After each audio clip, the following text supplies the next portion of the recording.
आपने चुनाव के दौरान पार्टियों के बीच सीटों को लेकर खींचतान तो बहुत देखी होगी, लेकिन महाराष्ट्र में अंतिम वक्त तक जो महाभारत हुआ वो आज तक आपने नहीं देखा होगा। महाराष्ट्र क्या, किसी भी राज्य के चुनाव में इस तरह से आखिरी वक्त तक सस्पेंस बना रहे, ये शायद ही कभी देखने को मिलता है।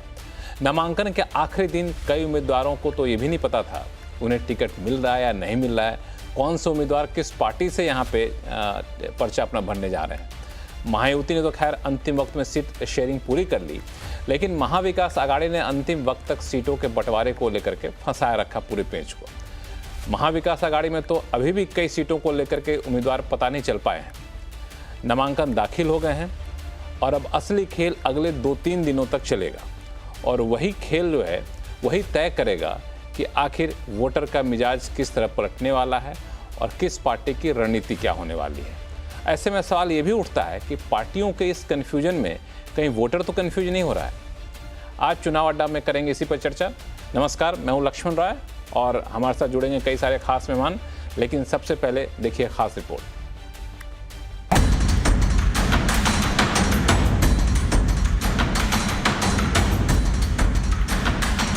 महाराष्ट्र में विधानसभा चुनाव दिलचस्प होगा, ये तो पहले से पता चल रहा था, लेकिन गठबंधन के पार्टनरों के बीच ही घमासान हो जाएगा इसका अंदाजा नहीं था। महाराष्ट्र में पिछले कुछ दिनों से सीटों को लेकर चल रही खींचतान अंतिम वक्त तक जारी रही। टिकट मिलने की उम्मीद में बैठे उम्मीदवारों का इंतजार भी लंबा खिंच गया। कुछ को एक दिन पहले तो कुछ को मिनटों पहले पता चला कि पार्टी ने उन्हें टिकट दे दिया है। नवाब मलिक ऐसे ही उम्मीदवारों में से एक थे। मानपुर शिवाजी नगर विधानसभा क्षेत्र से नेशनलिस्ट कांग्रेस पार्टी का नामांकन भरा था, साथ ही में अपक्ष भी नामांकन दाखिल किया था और समय पे पार्टी की तरफ से एबी फॉर्म जमा कराया गया 2/55 को। और अब मैं चुनाव नेशनलिस्ट कांग्रेस पार्टी की तरफ से लड़ूंगा।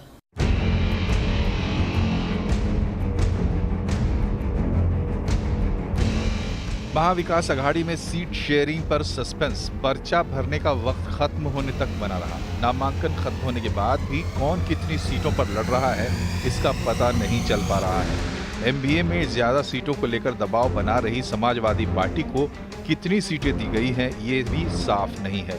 इस मामले में महायुति के पार्टनरों ने ज्यादा समझदारी दिखाई और अंतिम समय में अपना हिसाब किताब कर लिया। अब वो अपनी जीत के दावे कर रहे हैं। कई लोग महाविकास आघाड़ी कहते हैं हम ये करेंगे वो करेंगे, हम चौकार मारेंगे, हम छटकार मारेंगे, लेकिन मैं कहता हूँ ये विधानसभा की जो मैच है ये महायुति जीतेगी। दोनों गठबंधनों में एक बात जो कॉमन रही वो थी नेताओं की नाराजगी। कुछ सीटों पर उम्मीदवार बदलने पड़े तो कहीं टिकट नहीं मिलने से नेता नाराज होकर पार्टी छोड़कर चले गए। अब दोनों गठबंधनों के लिए असली चुनौती नेताओं की नाराजगी को झेलना है। हालांकि बड़े नेता इस पर अभी ध्यान नहीं दे रहे हैं, वो अपनी अपनी जीत के दावे कर रहे हैं। महाराष्ट्र में सत्ता परिवर्तन बिल्कुल तय है। जैसे जनता को इन लोगों ने मारा था, जनता ने इनको सत्ता से बाहर निकालने का मानस बना लिया है।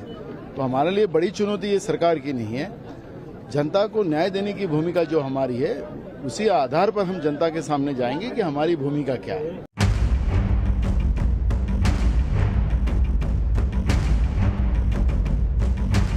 महाराष्ट्र में शिवसेना और एनसीपी में टूट के बाद समीकरण पूरी तरह से बदल गए हैं। लोकसभा में महाविकास आघाड़ी का प्रदर्शन अच्छा रहा, लेकिन विधानसभा चुनाव में भी इसे दोहराया जाएगा इसकी गारंटी नहीं है। सवाल ये है कि महाराष्ट्र में सीटों के बंटवारे पर इतना सस्पेंस क्यों बना रहा? क्या टिकट ना मिलने से नाराज नेताओं की नाराजगी भारी पड़ेगी और क्या वोटरों के बीच भी कंफ्यूजन है या फिर वो सब समझ रहे हैं अब तो सिर्फ ईवीएम का बटन दबाना बाकी है? बिल्कुल, ये कई सारे सवाल हैं जिसको हर कोई जानना चाहता है। कहीं पे गठबंधन आपस में लड़ रहे हैं, कहीं पे उम्मीदवार बागी उम्मीदवार खड़े हो रहे हैं, कोई टिकट ना मिलने से नाराज है।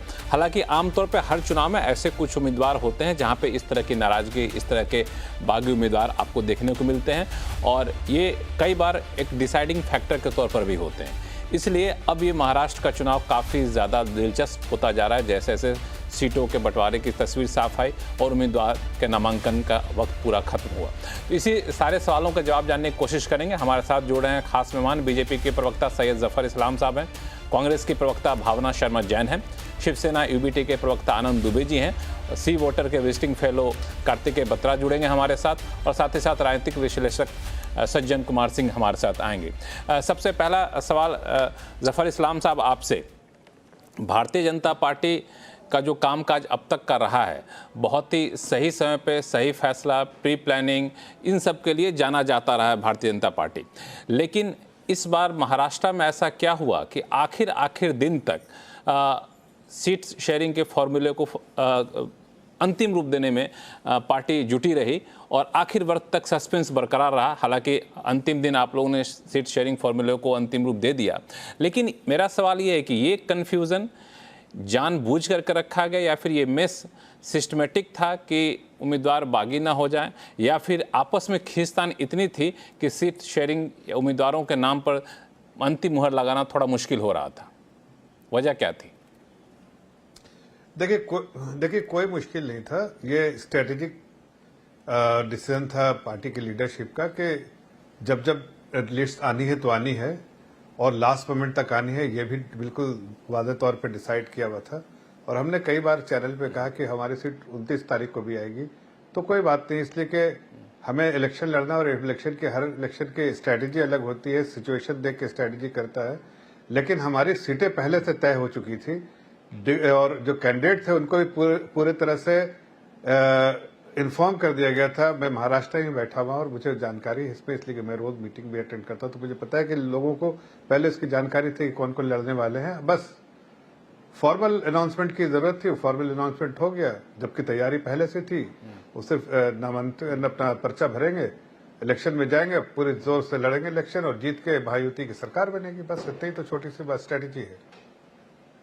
तो ये बिल्कुल सोची समझी रणनीति के तहत, हाँ ऐसे बिल्कुल कोई देखिए सोची समझी रणनीति, कोई खींच तनाव नहीं था, सोची समझी रणनीति थी। हाँ ये बात जरूर है और हर पॉलिटिकल पार्टी हर इलेक्शन में इस बात को देखने को मिलता है कि देखिए बीजेपी में 18 करोड़ लोग हैं, इससे ज्यादा लोग 20 करोड़ लोग हैं जो मेंबर हैं। इलेक्शन कितने लोग लड़ते हैं? मुश्किल से कई हजार, 5,000, 10,000 लोग लड़ते हैं इलेक्शन, 5-6 हजार लोग लड़ते हैं इलेक्शन। अब उसमें सभी लोगों को तो मौका नहीं दिया जा सकता, इसलिए कि एक ही सीट पे और हर कार्यकर्ता जो है जमीन से जुड़ के समाज के में समर्पित होकर काम करता है, लोगों की सेवा करता है, तो उसकी भावना भी होती है कि हम लड़े। अब उसमें पार्टी देखती है कि जिसको विनेबिलिटी ज्यादा रहती है उसको देती है। लेकिन एक बार टिकट डिक्लेयर हो गया तो भारतीय जनता पार्टी एक ऐसी पार्टी जिसमें 99% मैं कह सकता हूं लोग अपनी जो महत्वाकांक्षा जो होती है या एस्पिरेशन होती है उसको दूसरे खाने रखते हैं और फिर पार्टी का जो आदेश होता है उसको फोकस करते हैं। इसीलिए कामयाबी भी हमें मिलती है, इसीलिए जीत भी हमें मिलती है और इसीलिए हम समाज की सेवा भी कर पाते हैं।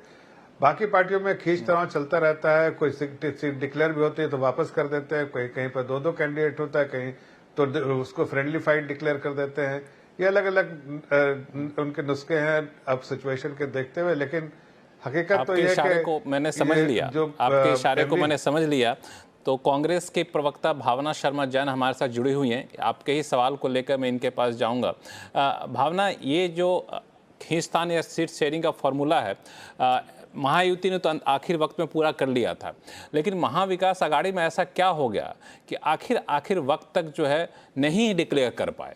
तमाम अटकलें थी, तमाम बैठकें होती रहीं, हर कोई दावा करता रहा, लेकिन आखिर वक्त तक आप डिक्लेयर नहीं कर पाए। ये जो मैसेजिंग है ये तो जनता के बीच में, आपके वोटर के बीच में सही जाएगा नहीं।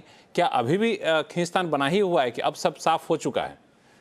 क्योंकि मेरे आंकड़े कहते हैं कि अभी भी 10 से ज़्यादा सीटें हैं जहां पे आप लोगों को तय नहीं है कौन कहां पे लड़ेगा। लक्ष्मण जी, जहां तक मेरी नॉलेज है कि महाविकास आघाड़ी के सभी निर्णय पूर्ण हो चुके हैं और कैंडिडेट मैदान में आज नॉमिनेशन भर चुके हैं। जो किसी भी 3 पार्टियों का जहां समन्वय होता है, वहां कुछ सीटों पर हमने सबसे ज्यादा समन्वय बनाकर पहले अपनी 250 सीटों का डिक्लेरेशन किया था और ये आपने देखा कि क्लियरली महाविकास आघाड़ी महायुति के आगे थी जब अपने कैंडिडेट्स डिक्लेयर करने में। वो लोग महायुति हमसे कई दिन बाद उन्होंने कैंडिडेट्स डिक्लेयर किए हैं। हमारा समन्वय ज्यादातर सीटों पर बहुत पहले से तय था और बन चुका था। हाँ, लास्ट में कुछ 18 और 15 के बीच में सीटें थी जिनमें थोड़ा समन्वय बिठाना था, वो भी लास्ट में हमने कोई फ्रेंडली फाइट नहीं की है, सब समन्वय बिठाकर काम हुआ है।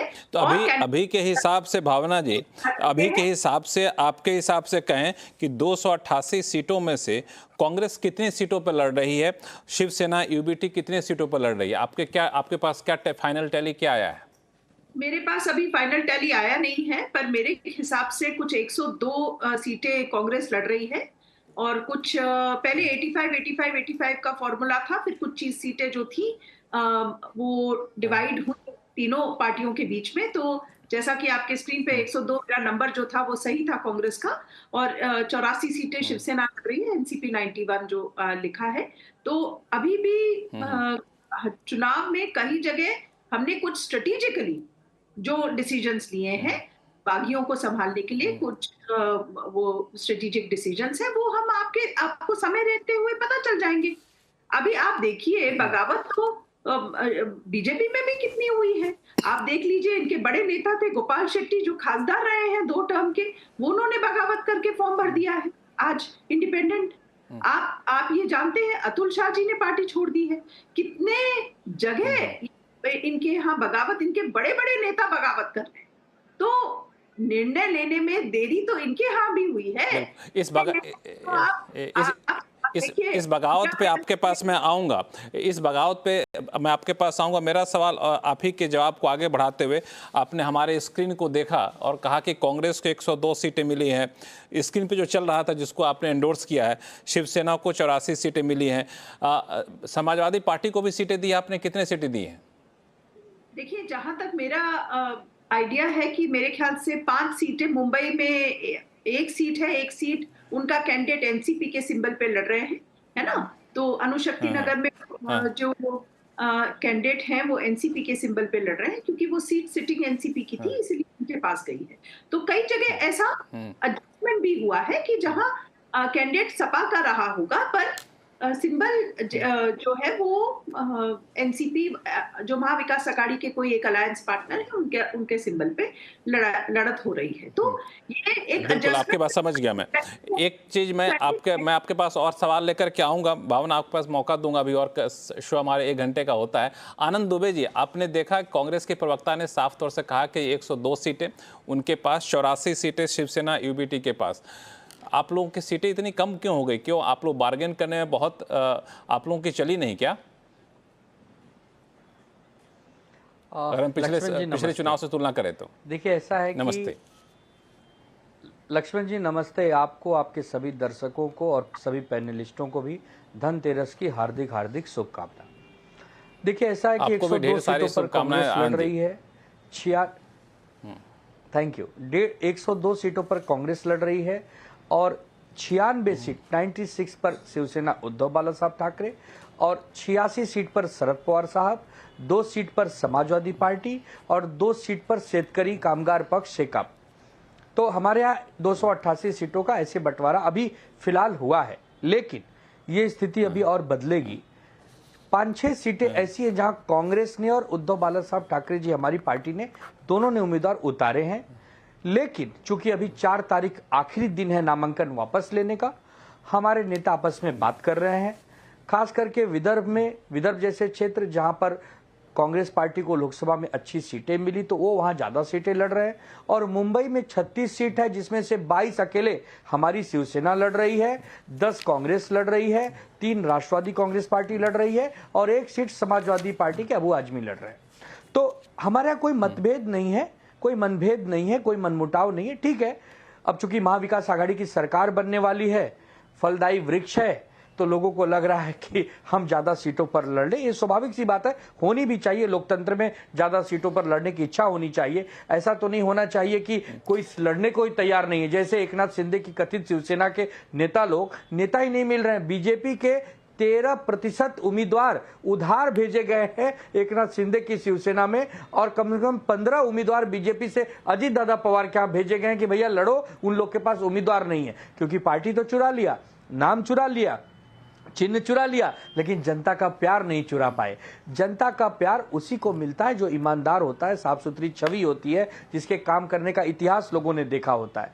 ये तो हो गई एक बात। दूसरी बात, भारतीय जनता पार्टी के और एकनाथ शिंदे और अजीत दादा पवार की कथनी करनी में कितना बड़ा अंतर है कि जिस नवाब मलिक को दाऊद का आदमी कहते थे, देशद्रोही बताते थे, उसको आज टिकट दे दिया और उसको चुनाव लड़वा रहे हैं। बीजेपी कह रही है कि भैया हमारा विरोध है, हम नवाब मलिक की उम्मीदवारी मंजूर नहीं करेंगे। अजीत दादा पवार कह रहे हैं करना ही पड़ेगा, हमने उतार दिया है। एकनाथ शिंदे कह रहे हैं भाई हमने भी उतार दिया है।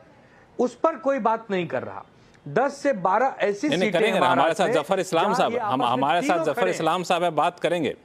जफर इस्लाम साहब, एक मिनट, उस आपके सवाल का जवाब इन्हीं से ले लेते हैं, आमने सामने है तो क्या दिक्कत। जफर इस्लाम साहब क्या करेंगे, नवाब मलिक पे बड़े हमलावर हो रहा है विपक्ष, और अभी तो सामने से बताया आनंद दुबे जी ने कि आप नवाब मलिक को स्वीकार करने को तैयार नहीं थे, लेकिन अब आपके गठबंधन के उम्मीदवार हो गए, तो क्या वहाँ की जनता, वहाँ के भाजपा के कार्यकर्ता नवाब मलिक के समर्थन में चुनाव प्रचार करेंगे? अब देखिए, ऐसा है कि जो बात, जो कानून, देश का कानून, कॉन्स्टिट्यूशन उनको अलाउ करता है इलेक्शन लड़ने को, तो वो इलेक्शन लड़ रहे, चाहे इंडिपेंडेंट लड़े, चाहे महायुति के कैंडिडेट होकर लड़े, लेकिन वो अधिकार तो उनका है ना कि कॉन्स्टिट्यूशन अधिकार देता, तभी तो इंडिपेंडेंट भी लड़ रहे थे। अब महायुति के एक पार्टनर ने उनको बनाया है, तो हमारी सबकी जिम्मेदारी बनती है कि महायुति का हर एक सीट जो है जीतना है। इसलिए सब इलेक्शन में लड़ेंगे। जहां तक इन्वेस्टिगेशन का मामला, इन्वेस्टिगेशन अपना रूप लेगी और इन्वेस्टिगेशन के बाद जो उसके परिणाम आएंगे उसके हिसाब से अगर कोई दोषी पाया जाता है तो उसको दंडित भी करने का पूरा प्रयास किया जाएगा। मतलब नवाब मलिक को एक उम्मीदवार के तौर पे भारतीय जनता पार्टी समर्थन करेगी। देखिए, मैंने कहा ना कि महायुति एक घर है, तो एक महायुति में सभी पार्टनर अपने वोट ट्रांसफर करने के लिए जो पार्टनर के कैंडिडेट है उसके लिए कोशिश करेंगे। तो इसमें एक किसी का नाम लेके, दो किसी का नाम, हम सभी कैंडिडेट के लिए हम वोट ट्रांसफर करेंगे, एक दूसरे के साथ लड़के और कंधे से कंधे मिलकर महायुति को कामयाब बनाएंगे। नहीं, ये सवाल इसलिए ज्यादा ज्वलंत हो जाता है जफर। हाँ, आप बोलिए, आप बोलिए। लक्ष्मण भाई, विषय ये है कि हमने तो कभी नवाब मलिक को दाऊद का गुर्गा या दाऊद का आदमी नहीं कहा। हमने तो कभी अजीत दादा पवार को सबसे बड़ा भ्रष्टाचारी और चक्की पीसिंग नहीं कहा। ये बीजेपी ही दोनों बात कहती है। वो कहती है कि आशीष शेलार और देवेंद्र फडणवीस कह रहे हैं चीख चीख कर कि नवाब मलिक दाऊद का गुर्गा है, देशद्रोही है, भ्रष्टाचारी है, इसको हम बर्दाश्त नहीं करेंगे। और जफर इस्लाम साहब टीवी पर बैठकर बोल रहे हैं अरे चुनाव लड़ना उनका अधिकार है, वो लड़ सकते हैं, चाहे निर्दल लड़े, चाहे हमारे महायुति में लड़े, हमें तो जीतना है। मतलब जब इनके पास व्यक्ति जाता है तो वो साधु संत और महात्मा हो जाता है, और वही व्यक्ति जब महाविकास आघाड़ी में मंत्री बनता है तो दाऊद का आदमी हो जाता है, गुर्गा हो जाता है। ये जो गंदी राजनीति बीजेपी ने लाई है ना, जनता इससे जनता इसको उखाड़ फेंकना चाहती है। देखिए, अरे सुनिए, मैं जवाब देता हूँ। जनता क्या करने वाली हो तो आपको 27 तारीख को पता चल जाएगा। लेकिन हकीकत यह है कि एमवीए के लोग जो है इस सारे कार्य करतूत करके बैठे हैं और दूसरे पे उंगली उठा रहे हैं। हमने तो सिर्फ इतना ही कहा कि देखिए, अधिकार क्या आप अधिकार नहीं उनको लड़ने का इलेक्शन, तो इंडिपेंडेंट कैसे फाइल कर दिया कैंडिडेट, अपना नाम पर्चा फाइल किया ना, वही तो मैं कह रहा हूँ। अब अगर इंडिपेंडेंट लड़ सकते हैं तो अपने एनसीपी के महायुति के पार्टनर के हैसियत से लड़ सकते हैं। अरे सुनिए मेरी बात, आप सुनिए, मैं सुनिए। अरे देवेंद्र जी को समझाइए ना, आप तो समझ गए, आप तो बड़े समझदार हैं। सब समझ रहे हैं, सब नहीं, सुनिए ना, पहली बात सुनिए। दुबे जी, मैं टीवी नहीं देख रहा इसलिए सामने में आपको देख नहीं पा रहा हूँ, चेहरा आपका मेरे दिमाग में है, जरा मुस्कुराते रहिए और सुनते रहिए मेरी बात, ठीक है। तो मैं ये कह रहा था कि कैंडिडेट जो है उसका चाहे कोई भी हो, जब तक कन्विक्टेड नहीं है। आपको बता दूं कि दुबे जी मुस्कुरा रहे हैं, आपको बता दूं कि दुबे जी मुस्कुरा रहे हैं स्क्रीन पे। हाँ, वो उसको मैं जानता हूं ना, दुबे जी भाई हमारे। तो मैं ये कह रहा हूं कि जब तक कन्विक्टेड नहीं, वो उनको पूरा अधिकार है लड़ने का। तो अब भाई, अब उनको महायुति के पार्टनर जहां से वो जिस पार्टी के थे उन्होंने टिकट दिया है, तो हम पूरी मेहनत से लड़ेंगे, उनके लिए पीछे खड़े रहेंगे। लेकिन अगर इन्वेस्टिगेशन के बाद कोई भी ऐसी चीज निकल के आती है, चाहे वो दुबे जी हो, चाहे लक्ष्मण जी हो, चाहे जफर इस्लाम हो, चाहे XYZ कोई हो, या नवाब मलिक हो, कोई कानून किसी को बख्शता नहीं है, याद रखिएगा। कानून अपना काम करेगा, कानून के लंबे हाथ होते हैं, उसमें कोई बख्शिश नहीं। लेकिन जब तक कानून के हाथ कोई कन्विक्शन नहीं होता है, तब तक हर लेकिन आपने बहुत बड़ी बात यहाँ पे कह दी कि एक ये महायुति के उम्मीदवार हैं तो हम उनका समर्थन करेंगे नवाब मलिक का, इसमें कोई दिक्कत नहीं है। लेकिन मुझे लगता है कि पहले ये हुआ था कि नवाब मलिक के हमें सीट मत देना, हमारी बेटी को सीट दे दो। बेटी को भी टिकट मिल गया, अब नवाब मलिक को भी टिकट मिल गया। मुझे लगता है सबसे बेहतर बार्गेन यही कर पाए। सज्जन कुमार सिंह साहब, मैं आपके पास आऊँगा, चूँकि जो अभी परसेप्शन बन रहा था चुनाव से पहले, वो परसेप्शन ये बन रहा था कि एक तरीके से मराठा, गैर मराठा, इन सबों से ऊपर उठ करके एक बड़े तबके को अपने पक्ष में लाने की कोशिश भाजपा कर रही है। जिस तरीके से हिंदुत्व की राजनीति को ज़्यादा बल दिया गया, पिछले दिनों से वहाँ पे कई सारे पोस्टर लगाए गए कि बटोगे तो कटोगे, इस पर एक गाना बनाया गया जो काफ़ी तेज़ी से पॉपुलर हो गया। हिंदुत्व की राजनीति की जो बात लेकर आगे बढ़ना चाहती है भाजपा, नवाब मलिक जैसे उम्मीदवारों का उतारा जाना महायुति के उम्मीदवार के तौर पर, लगता है इस राजनीति या इस रणनीति को कहीं ना कहीं कमजोर करेगा? नहीं, देखिए लक्ष्मण जी, हमने अभी मैं विदर्भ में ही हूँ, चंद्रपुर जिले में, और हमने विदर्भ के सारे 11 जिलों में जो अपनी एक ग्राउंड स्टडी की है। एक चीज है कि बिल्कुल नहीं हार्म करेगा। कारण यह है कि जो चुनाव है इस बार बिल्कुल स्थानीय चुनाव हो गया है, लोकलाइज्ड हो गया। आप ये कह सकते हैं कि अभी का चुनाव ऐसे है कि वो ऐसा लग रहा है कि जैसे म्यूनिसिपैलिटी के चुनाव हो, कि हर कोई कैंडिडेट कौन है, पार्टी का क्या कोऑर्डिनेशन है, लोकल इक्वेशंस में वो कितना फिट बैठ रहा है, उसके आधार पे जनता जो है निर्णय ले रही है। अब कोई लोकसभा के समय में हमने देखा था कि एक एंगर थी बीजेपी के अगेंस्ट में, उसके अलग अलग कारण थे, अलग अलग समुदाय के। इस बार हम देख रहे हैं कि कोई संविधान की बात नहीं कर रहा है, हिंदुत्व की बात पार्टी के नेता तो कर रहे हैं, लेकिन स्थानीय स्तर पे ये कोई एक सेंट्रल, कोई चाहे संविधान का हो या हिंदुत्व का हो या महाराष्ट्र की अस्मिता की हो, ऐसा कोई नैरेटिव नहीं है। लेकिन जो आप बात कर रहे हैं, जो बड़ी बात है कि जो इस बार कंफ्यूजन है, उसका कारण है कि महाराष्ट्र में कहने के लिए युति और अगाड़ी है, लेकिन 6 पार्टियां हैं। तो नीचे ग्राउंड लेवल पे कार्यकर्ताओं में, उम्मीदवारों में एक एक्सपेक्टेशन है, और नहीं होने पे वहां पे कहते हैं कि बड़ी ही भसर वाली स्थिति है। तो कन्वेंशनल वार तो महायुति और महाविकास अघाड़ी के बीच में है, लेकिन एक गुरिल्ला वॉरफेयर की भी स्थिति दिख रही है। ऐसे में जहां तक विदर्भ का अगर हम संदर्भ लें, तो हमें लग रहा है कि महायुति ने थोड़ा बेहतर मैनेजमेंट किया है। मतलब कंफ्यूजन हर तरफ है, अस्थिरता हर तरफ है, लेकिन महायुति में वो कोऑर्डिनेशन ग्राउंड पे भी दिख रहा है। कि हम देख रहे हैं कि रेबल कैंडिडेट जो है, अब देख लीजिए यहीं पे चंद्रपुर के बगल में बल्लारशाह विधानसभा है, जहां पे बीजेपी से सुधीर मुनगंटीवार जो बड़े नेता हैं वो उम्मीदवार हैं। दूसरी तरफ कांग्रेस से 2 बागी खड़े हो गए हैं, और जो टिकट मिला। अब इस तरह की स्थिति आप देखें तो बीजेपी को भी फेस करनी पड़ रही है। लेकिन वहां पे क्या है कि ज्यादा अच्छा मैनेजमेंट जो है बीजेपी और या महायुति जो है वो कर पा, ज्यादा अच्छा कहें या उन्हें कम डैमेज होता हुआ दिख रहा है। तो ऐसी स्थिति में नवाब मलिक का नैरेटिव जो है, जी हाँ, नवाब मलिक के नैरेटिव पे कुछ कह रहे थे, बताएं।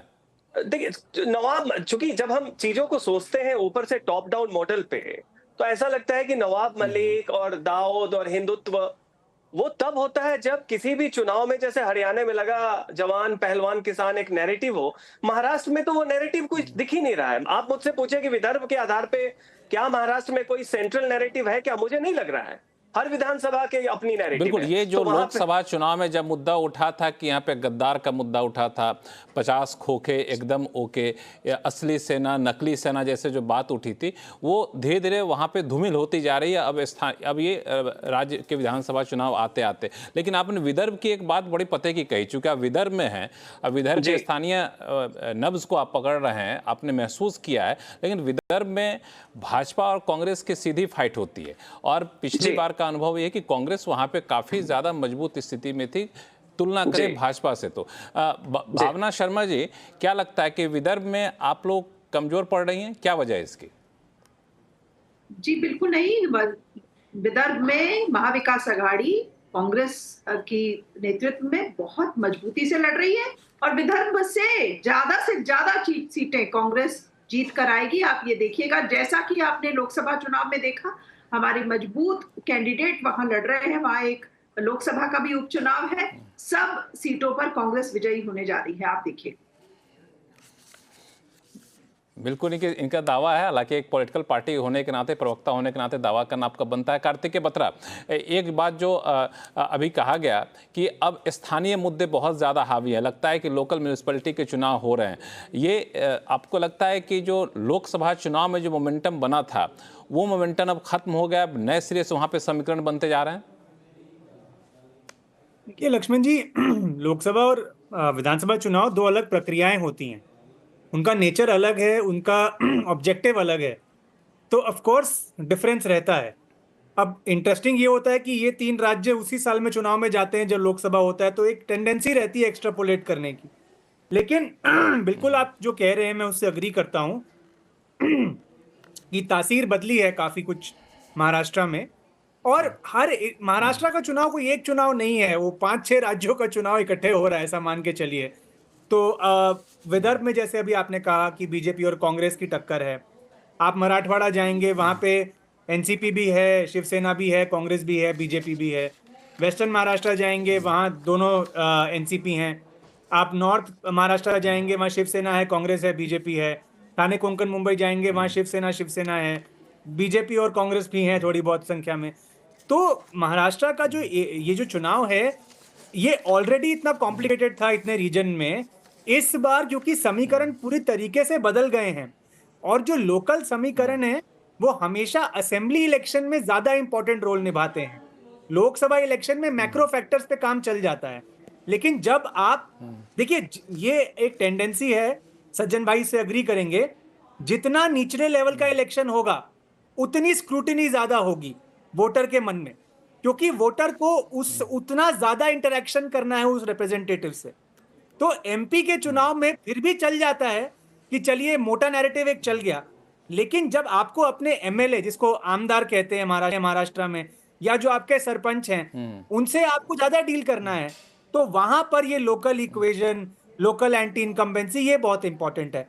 अब कई कबार क्या होता है कि एक स्टेट वाइड लहर होती है, तो उस लहर में ये सब चीजें इतनी मायने नहीं रखती। लेकिन जैसा कि बात चर्चा भी हो भी रही थी, क्या एक सेंट्रल नैरेटिव है? देखिए नैरेटिव्स हैं, एक नैरेटिव नहीं। नैरेटिव्स क्या हैं? जैसे मुझे लगता है कि गद्दारी का मुद्दा वेस्टर्न महाराष्ट्र में अभी भी एनसीपीज के बीच में रहेगा, मुझे ऐसा लगता है। ठाणे कोंकण में जो शिवसेना वर्सेस सेना होना था, जो गद्दारी का मुद्दा उठना था, क्योंकि एकनाथ शिंदे जी पावर में हैं, क्योंकि उन्होंने काफी सारी स्कीम्स लॉन्च की हैं, क्योंकि उनके पास रिसोर्सेज भी काफी हैं इलेक्शन में डालने को, कहीं ना कहीं वो उसको मिटिगेट करने में सक्सेसफुल होते हुए दिख रहे। कितना, कैसे, ये हम नहीं जानते, बट लोकसभा के बनिस्पत वो सक्सेसफुल हो रहे हैं। और इस वजह से बहुत चौंकाने वाली बात यह है कि आज की तारीख में महायुति में, जिन्हें एक कमजोर कड़ी माना जा रहा था आज से कुछ महीने पहले, एकनाथ शिंदे अब कहीं ना कहीं एक पॉजिटिव इन्फ्लुएंस है महायुति में आज की तारीख में। ये बात अजीत पवार जी के लिए नहीं कहा जा सकता। भाजपा कैसा परफॉर्म करेगी ये भी नहीं कहा जा सकता। लेकिन भाजपा के पक्ष में एक चीज पॉजिटिव हुई है, आरएसएस का नेटवर्क एक्टिव हो गया है, जो लोकसभा में शायद इतना एक्टिव नहीं था। ये सज्जन भाई अगर विदर्भ में है तो ये ज्यादा अच्छा बताएंगे, और ये फैक्टर इग्नोर नहीं कर सकते, मतलब ये काफी इंपॉर्टेंट फैक्टर है। तो नैरेटिव नहीं है, नैरेटिव्स है। मराठवाड़ा में जो मराठा रिजर्वेशन का मुद्दा है उसके बारे में चर्चा होगी, नॉर्थ महाराष्ट्र में ट्राइबल एरिया है उसकी अलग मुद्दे होंगे, वहां अलग चर्चा होगी। लेकिन अंत में जो मैनेजमेंट जिसे अभी बोला गया, देखिए मैनेजमेंट में एक तो इंटेंट लगती है, समझदारी लगती है, और एक लगते हैं रिसोर्सेज। हमको ये बात भी माननी पड़ेगी कि अगर आपको 2-3 रिबेल्स को बिठाना है तो आपको उनको कहीं ना कहीं फिट करना पड़ेगा।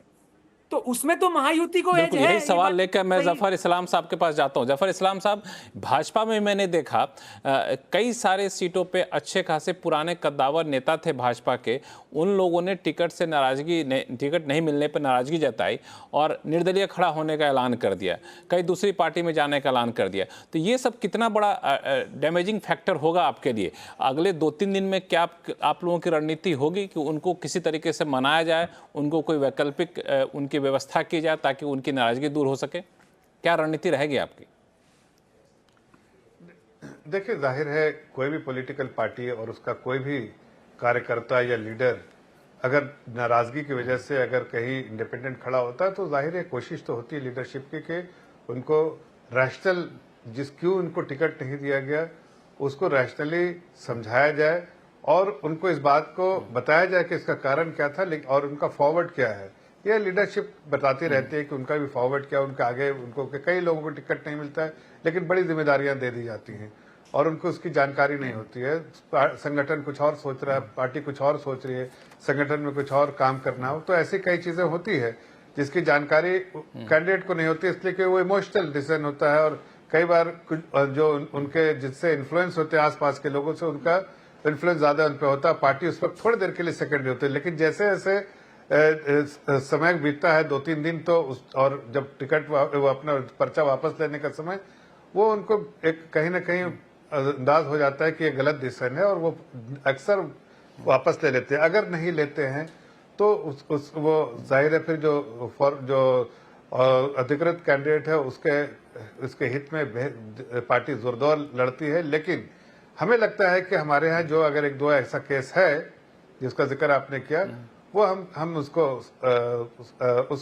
आराम से सुलझा लेंगे और उनको हमारे सीनियर लीडर हैं, उनको समझाने का काम हमारा है, हम लोग समझा भी लेंगे। और ऐसा होता है कई बार कि उनके एस्पिरेशन होते हैं, वो जमीन से जुड़े होते हैं। यही फर्क तो है कि देखिए, जमीन में जब समर्पित होकर काम करते हैं तो कई बार ऐसा लगता है कि मैं ही सबसे ज्यादा नजदीक हूँ, लेकिन जब 3D व्यू देखते हैं, 360 व्यू जब देखते हैं, आपको उसका एनालिसिस करते हैं तो, और जब सीनियर लीडरशिप करती है तो देखती कई चीजें दिखती जो आपको नहीं दिखती है। और सीनियर लीडरशिप जब उस वक्त चयन करती किसी कैंडिडेट का तो बहुत सारे कारणों से चयन करती है, इसलिए वो जब उनको कारण पता चल जाते हैं तो खुद ब खुद वो पीछे हट जाता है। और मुझे पूरा विश्वास है इस बात का कि चाहे गोपाल शेट्टी हो, चाहे अतुल शाह हो, चाहे कोई भी और हो, ऐसा कोई भी हमारा लीडर जो अगर जल्दबाजी में ऐसे कोई फैसले लिए हैं तो उम्मीद पूरी है कि वो वापस जरूर ले लेंगे।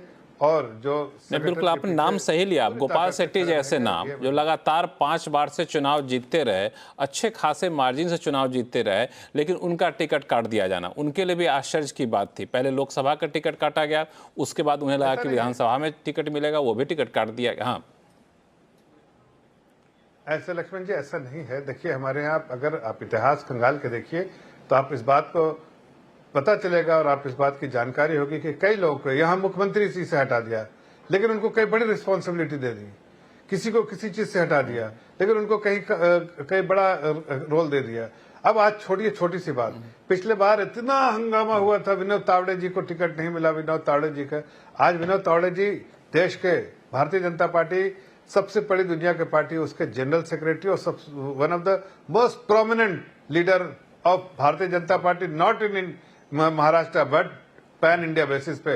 तो वो पार्टी समझती है कि उनको उस वक्त टिकट नहीं दिया, लोगों का गलत गुमान। लेकिन ऐसे बहुत केसेस में बता सकता हूं, बहुत सारे ऐसे एग्जांपल दे सकता है जिनको टिकट नहीं दिया गया लेकिन उनको बड़ी रिस्पॉन्सिबिलिटी संगठन में दी, बड़ी जिम्मेदारी। लेकिन मेरा सवाल इसलिए इस सवाल को लेकर मैं आपके पास आता हूं क्योंकि ये एक ऐसा मुद्दा है, ये एक ऐसा मुद्दा भावना शर्मा कि आपने हरियाणा देखा, बागी उम्मीदवार कितना डिसाइडिंग फैक्टर होते हैं, कितनी महत्वपूर्ण भूमिका निभाते हैं चुनाव के नतीजों में, इसका सीधा सा अनुभव आप कांग्रेस ने हरियाणा में देखा था।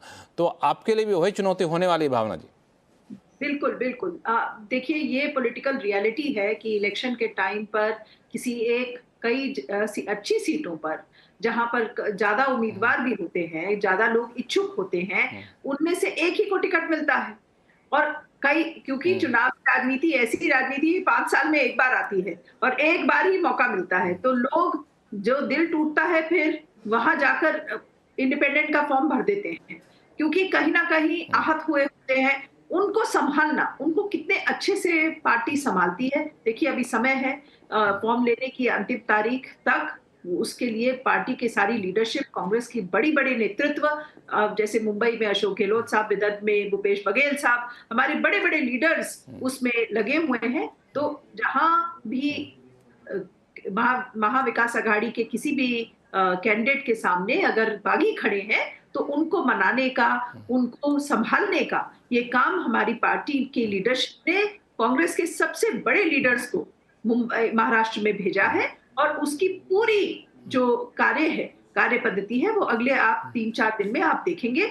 और ये चीज हमने लगातार इस बार महाराष्ट्र में आप कांग्रेस की बहुत अच्छी परफॉर्मेंस देखेंगे, क्योंकि ये जो विद्रोहियों का मैनेजमेंट है ये सबसे बड़ा चीज रहता है कि किसी भी पार्टी की विजय के ऊपर उनको किस तरह से आनंद दुबे जी, मैं आपके पास आनंद दुबे जी, मैं बेसिकली आपके पास आना चाहता हूं एक सवाल को लेकर के लक्ष्मण जी कि एक परसेप्शन, हाँ बताएं लक्ष्मण जी, एक छोटा सा पॉइंट इसमें जोड़ूंगा। हाँ, कांग्रेस के एक बताएं। बीट रिपोर्टर हैं, कांग्रेस के एक बीट रिपोर्टर हैं, उन्होंने नोट किया है कि ये एक ऐसा लेसन है जो कांग्रेस ने महाराष्ट्र में बीजेपी से, हरियाणा से सीखा है कि अलग अलग हिस्सों में बड़े बड़े लीडर्स को स्टेशन करना।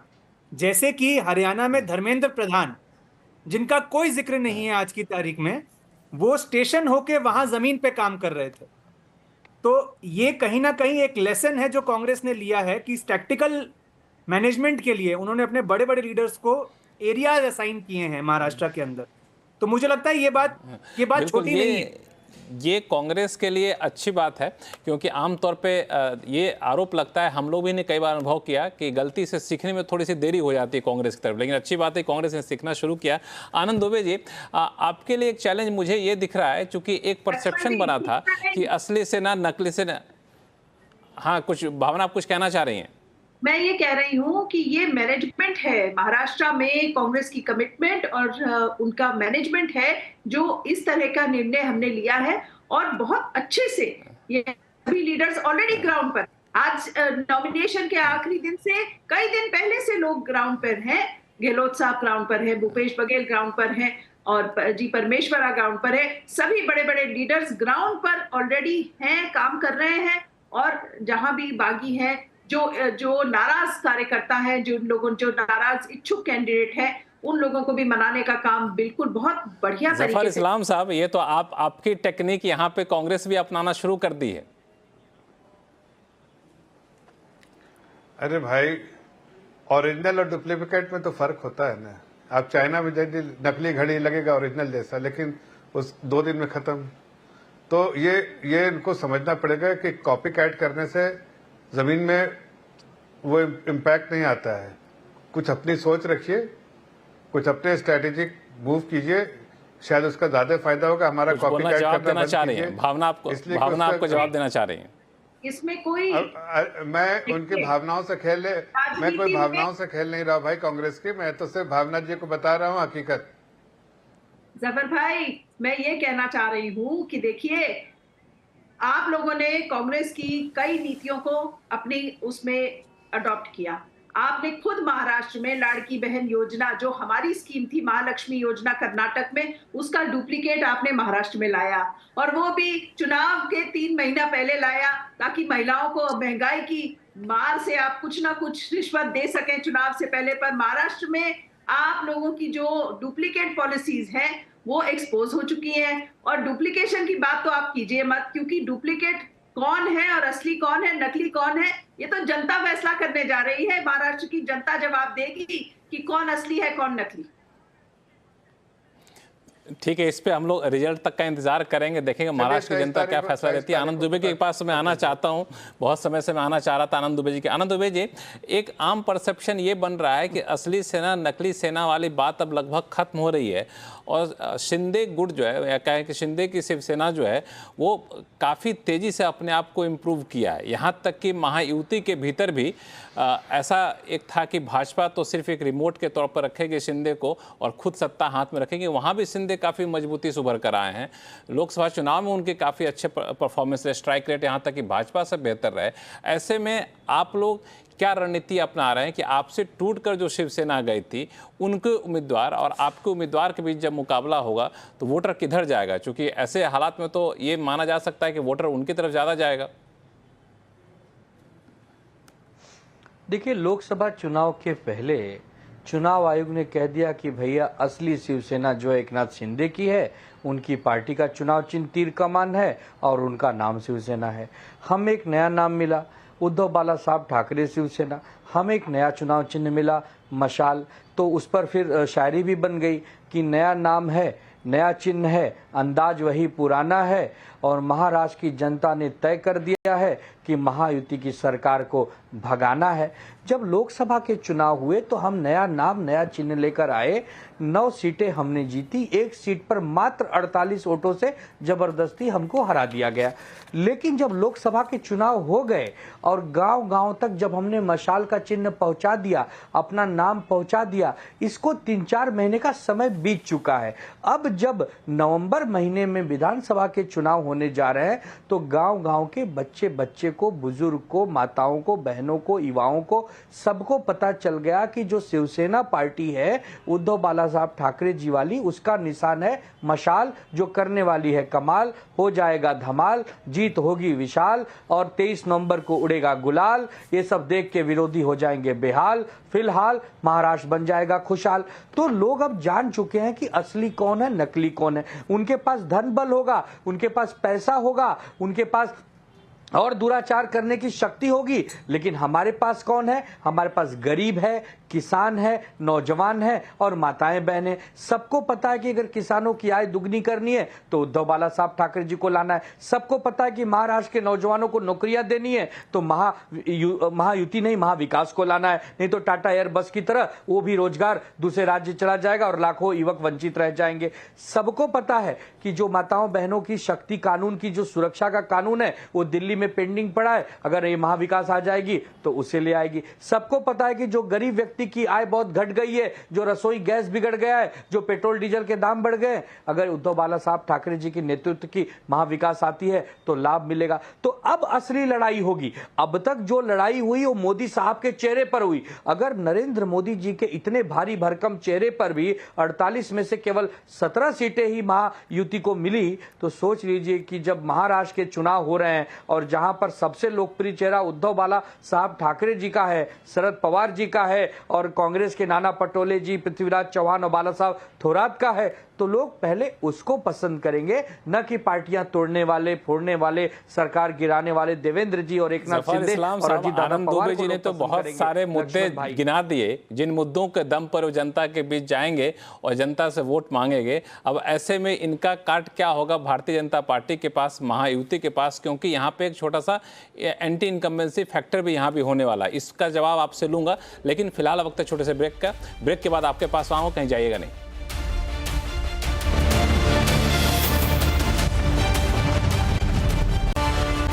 ब्रेक के बाद एक बार फिर सबका स्वागत है। आप देख रहे हैं महाराष्ट्र के चुनाव की रणनीति पर चर्चा।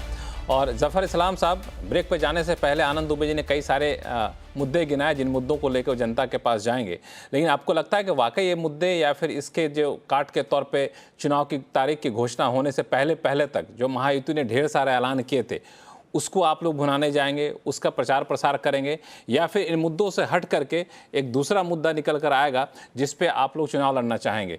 वो मुद्दा जो आमतौर पे एक आशंका या संभावना जताई जाती है वो होता है हिंदुवाद, हिंदुत्व की लड़ाई, हिंदुत्व की राजनीति, इस तरह की बातें की जाती है, या फिर लगता है कि इस बार अलग होगा चुनाव कुछ?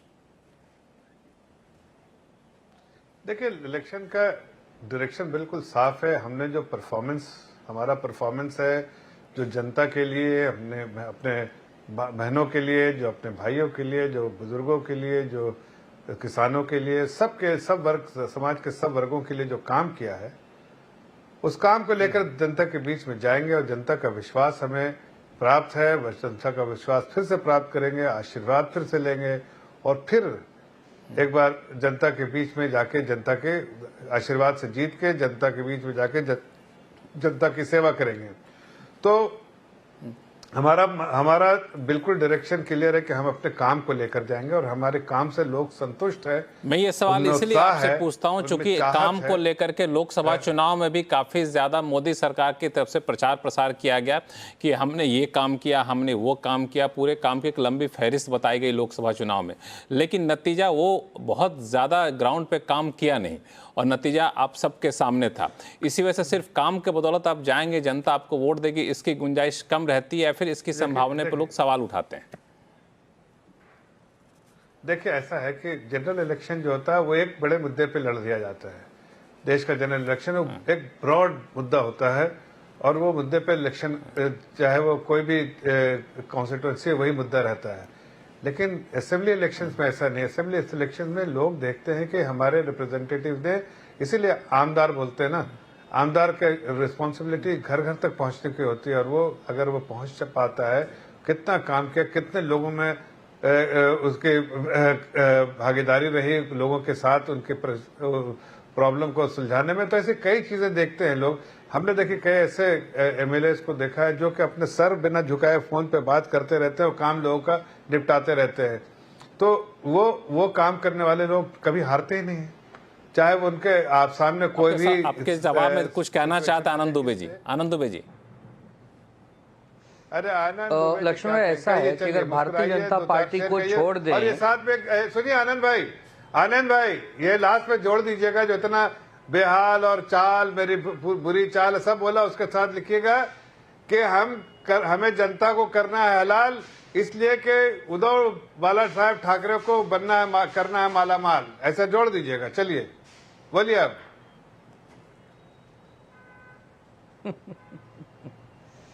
देखिए, ऐसा है कि अगर भारतीय जनता पार्टी को छोड़ दें तो बाकी जो 80 विधायक हैं उनके पर तो आरोप लगे 50 खोखे एकदम ओके, मतलब 50-50 करोड़ रुपया लेके लोग अलग अलग पार्टियों से भागे हैं। तो इन विधायकों को, इनके कामों और इनके चरित्र को देखते हुए ये कितने जीतेंगे कितने हारेंगे तो 23 नवंबर को पता चल जाएगा लक्ष्मण जी। लेकिन देखिए, एक नैतिकता भी होती है। आप जिसके बीच में जा रहे हैं, आप जिसके लिए जा रहे हैं, वो क्या कर रहे हैं, उनके नेता क्या कर रहे हैं, इस पर तो कोई बात ही करने को तैयार नहीं है। और जफर भाई बोल रहे हैं कि हमने अगर काम किया होगा, अगर आपने काम ही किया होता तो सवा दो वर्ष आपके हाथ में थे, आपने आचार संहिता लगने के 10 दिन पहले सारे काम गिनाए, 1600 से ज्यादा आपने निर्णय ले लिए, आपने लाडली बहन योजना, लाडला भाई योजना, तमाम जुमलेबाजी योजनाएं आप 3 महीने में लाए। अगर आपको काम करने होते तो आपके पास सवा दो वर्ष थे, आपने नहीं किए। आपने उद्घाटन कौन से किए? जो महाविकास आघाड़ी के समय के उद्घाटन थे उसका आपने फीता काट दिया। कहीं सड़क 20 किलोमीटर की बननी थी, 3 किलोमीटर बना के आपने फीता काट दिया। कहीं मेट्रो 50 किलोमीटर की बननी थी, 3 किलोमीटर की मेट्रो बना के आपने फीता काट दिया।